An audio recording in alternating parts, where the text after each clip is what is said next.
సందర్భంగా నేను తెలియజేస్తున్నా అధ్యక్ష మా బతుకులు ఎట్లుండే అధ్యక్ష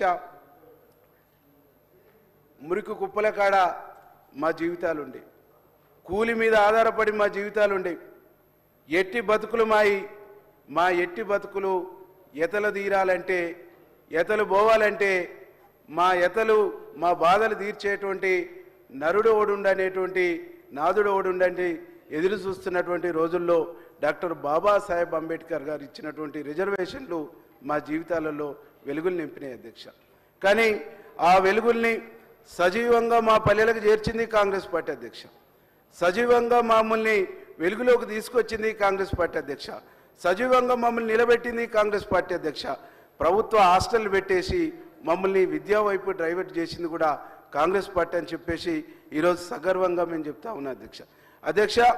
ఆ నుంచి మొదలైనటువంటి మా పక్షాన నిలబడ్డటువంటి కాంగ్రెస్ పార్టీ ఆనాడు ఇందిరాగాంధీ, ఆ తర్వాత రాజీవ్ గాంధీ, నేడు రాహుల్ గాంధీ, ఈరోజు మల్లికార్జున ఖర్గే గారు మొత్తంగా ఈ జాతి కోసం ఆలోచిస్తూ కాంగ్రెస్ పార్టీ అంటేనే ఎస్సీల పక్షపాతి, మాదిగల పక్షపాతి, మాలల పక్షపాతి, సబ్బండ వర్గాల పక్షపాతిగా ఈరోజు కాంగ్రెస్ పార్టీ నామకరణం చేసుకుందనేటువంటి విషయాన్ని ఈ సందర్భంగా మీకు గుర్తు చేస్తా ఉన్నది అధ్యక్ష. ఈరోజు మేము ఒకటే అడుగుతా ఉన్నాం, ఇంత మంచి చర్చను అసెంబ్లీ ముందు తెలంగాణ ప్రజల ముందు ముఖ్యమంత్రి గారు ఆవిష్కరించి చర్చకు పెడితే మా సోదరులు, మా ప్రతిపక్షంలో ఉండేటువంటి సహచర ఎమ్మెల్యేలు ఈ చర్చను కూడా వినడానికి ఇష్టపడతలేరు అధ్యక్ష.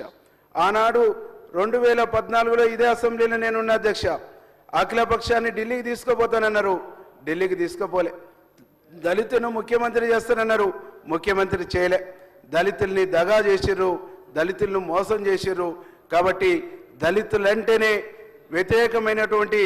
దళిత వ్యతిరేకమైనటువంటి పార్టీ బీఆర్ఎస్ పార్టీ, దళిత ద్రోహి పార్టీ బీఆర్ఎస్ పార్టీ. కాబట్టి ఈరోజు వాళ్ళు సభలో లేరు అనేటువంటి విషయాన్ని ఈ సందర్భంగా నేను గుర్తు చేస్తా ఉన్నాను అధ్యక్ష. ఈరోజు వాళ్ళు సభ నుంచి వెళ్ళిపోయి యావత్ తెలంగాణలో ఉండేటువంటి దళిత సామాజిక వర్గానికి ఒక ద్రోహులుగా వాళ్ళు ముద్ర వేసుకున్నారని చెప్పేసి ఈరోజు నేను చాలా స్పష్టంగా చెప్తా ఉన్నా అధ్యక్ష. ద్రోహులుగా ముద్ర వేసుకోవడమే కాదు, దళిత ఉద్యమాన్ని కూడా అణిచివేయటంలో, దళిత నాయకుల్ని జైలు పెట్టడంలో కూడా వాళ్ళే ముందుండనేటువంటి విషయాన్ని ఈ సందర్భంగా తెలియజేస్తా ఉన్నా అధ్యక్ష.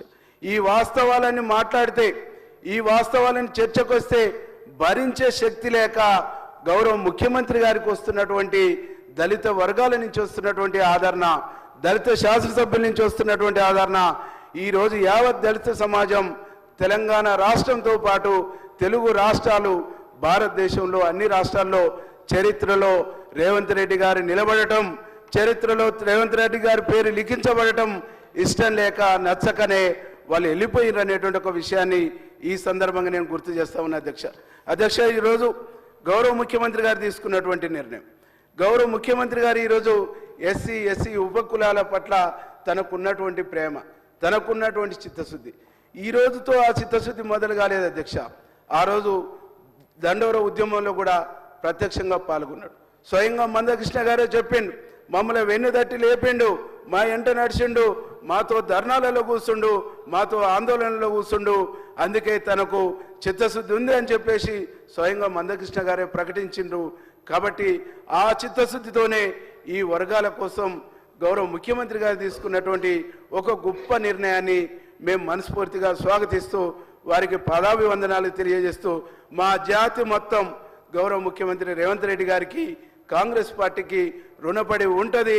కాంగ్రెస్ పార్టీతోనే మా జాతి ఉంటుంది, కాంగ్రెస్ పార్టీ మాకు శరణ్యం అని చెప్పేసి మేము భావిస్తామని చెప్పేసి తెలియజేస్తూ గౌరవ పెద్దలు అన్న వివేక్ అన్న చెప్పినట్టుగా ఈ కార్పొరేషన్లో కూడా మాకు మాదిగా మాల ఈ జాతులకు అవకాశాలు ఇవ్వాలని మనస్ఫూర్తిగా కోరుకుంటూ ముగిస్తాం.